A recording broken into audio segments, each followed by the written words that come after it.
Hello everyone, first time మన channel చూస్తుంటే subscribe చేసుకోవడం మర్చిపోవద్దు. వీడియోలోకి వెళ్ళినట్లయితే కాంచన హాల్లో కూర్చొని చాలా తీవ్రంగా ఆలోచిస్తూ ఉంటుంది. ఇంతలోనే దీప తన దగ్గరికి వచ్చి భోంచేద్దామా అత్తయ్య అని అడిగితే, భోజనం చేసేంత ప్రశాంతంగా ఉంచావా నన్ను అని చాలా గట్టిగా అరుస్తుంది.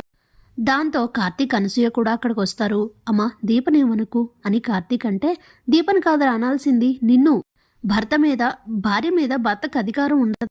ఇందాక మా నాన్న కార్తీక్ నువ్వు చెప్పు అన్నప్పుడు దీపా నువ్వు ఎక్కడికి రావద్దు అని చెప్పడం మానేసి నా భార్య ఇష్టమే నా ఇష్టం అని చెప్తా అంటే తను చెప్పిందల్లా చేసుకుంటూ పోవడమే నీ ఇష్టమా?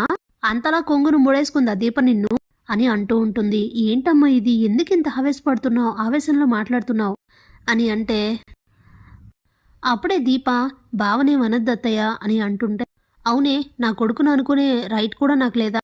ఈరోజే నీ అసలైన బుద్ధి ఏంటో నాకు పూర్తిగా అర్థమైంది. నీకు పూర్తిగా అహంకారం, ఇంత అహంకారం నీలో ఉంటుందని నేను ఊహించలేదు అనేసరికి షాక్ అయిపోతారు ఇద్దరు. నాకు అహంకారమా అని దీప అడిగితే, అవును అహంకారమే, నీకు ఆల్రెడీ ఒక బిడ్డ ఉంది కాబట్టి ఈ బిడ్డ ఉంటే ఎంత పోతే ఎంత అని స్వార్థంగా ఆలోచిస్తున్నావు అనేసరికి చాలా బాధపడుతూ ఉంటుంది దీప.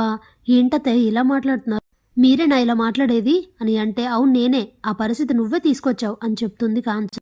ఇవి నీ మాటలు కాదమ్మా, నాన్న నీతో అన్న మాటలే నువ్వు ఈరోజు అంటున్నావు తప్ప ఇది నీ మనస్తత్వం కాదు. ఆవేశంలో ఇవన్నీ మాట్లాడుకోవడం కరెక్ట్ కాదు. కడుపుతో ఉన్న ఆడదాని మీద ఇలా ఇంతలా గట్టిగా అరవడం కూడా కరెక్ట్ కాదు. అది తన ఆరోగ్యానికి అంత మంచిది కాదు. ఎందుకు అనవసరంగా అరుస్తావు? మీకేం తెలియదు కాబట్టి మీరు ఇలా మాట్లాడుతున్నారు అని చెప్పి పద అని చెప్పి దీపం తీసుకొని లోపలికి వెళ్ళిపోతాడు. చూసావా అక్క, వాళ్ళిద్దరి ప్రవర్తన చూసావా ఎలా ఉందో?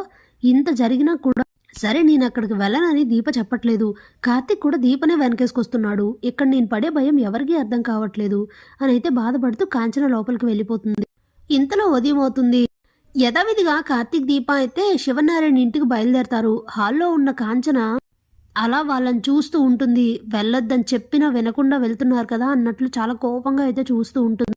ఇక ఏం మాట్లాడకుండా ఏమీ చెప్పకుండా అయితే కార్తీక్ దీప వాళ్ళ ఇంటికి వెళ్ళిపోతారు.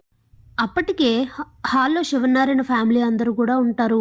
ఇక దీప రాగానే సుమిత్ర దీప దగ్గరకు వచ్చి, దీప మేము నిన్న ఎంత చెప్పినా నువ్వు వినలేదు, అలాగే మా ఇంటికే వస్తానన్నావు కాబట్టి నేను నీ విషయంలో నిర్ణయం తీసుకున్నానని చెప్తుంది. ఏంటమ్మా అది అని అడిగితే, నీకు సాయంగా ఒక మనిషిని అయితే పెట్టాను, తను ఇంకొక కాసేపట్లో వస్తుంది. నీకు సాయంగా ఒక మనిషిని అయితే పెట్టాను, తను రేపటి నుంచి వస్తుంది.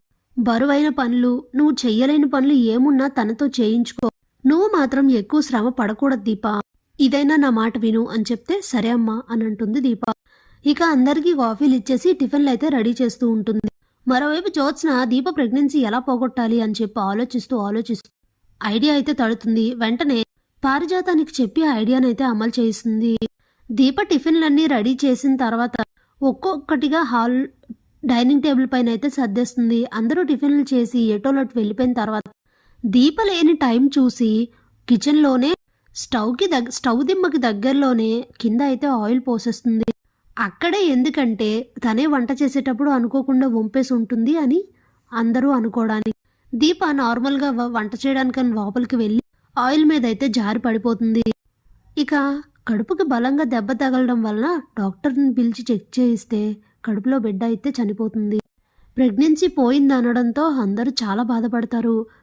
నా ప్లాన్ సక్సెస్ అయింది అని చెప్పి చాలా హ్యాపీగా ఫీల్ అవుతూ ఉంటుంది జ్యోత్స్. ఇంతట్లోనే కాంచన నిదట్లో నుంచి ఒక్కసారిగా ఉలిక్కి పడి దీపా అంటూ గట్టిగా అరుస్తూ లేస్తుంది.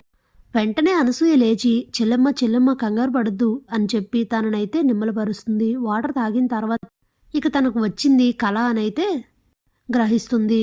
ఏమైందమ్మా అని అనసూయ అడిగినా కూడా ఇలాంటి పీడకలల గురించి ఎవరికి చెప్పకూడదు అని అనుకుని ఏం లేక పడుకో అని చెప్తుంది. ఇక అప్పుడే కాంచన బాగా ఆలోచించి దీప నా ఇంటికి పంపిస్తే జరిగేది ఇదే అని అనుకుని అప్పుడే తను ఒక నిర్ణయం తీసుకుంటుంది. ఇక ఉదయాన్నే దీప కార్తీక్ రెడీ అయ్యి శివనారాయణ ఇంటికి వెళ్లే టైంకి అయితే కాంచన సూట్ కేసుతో లగేజ్ సర్దుకొని తన చైర్ పక్కన పెట్టుకొని కూర్చుంటుంది. ఇదేంటమ్మా లగేజ్ సర్దావు, ఎవరికి అని అడిగితే, నాకే. దీపను కనుక నువ్వు ఆ ఇంటికి తీసుకొని వెళ్తే నేను ఇంట్లో నుంచి వెళ్ళిపోతాను. ఇది ఈ నిర్ణయంలో ఎలాంటి మార్పు ఉండదు కార్తీక్, ఆ తర్వాత నీ ఇష్టం అని చెప్తుంది. అది కాదత్తయ్య అని దీప చెప్పబోతూ ఉంటే, నీకు సంబంధం లేని విషయంలో నువ్వు మాట్లాడొద్దు అనేది చెప్పేస్తుంది.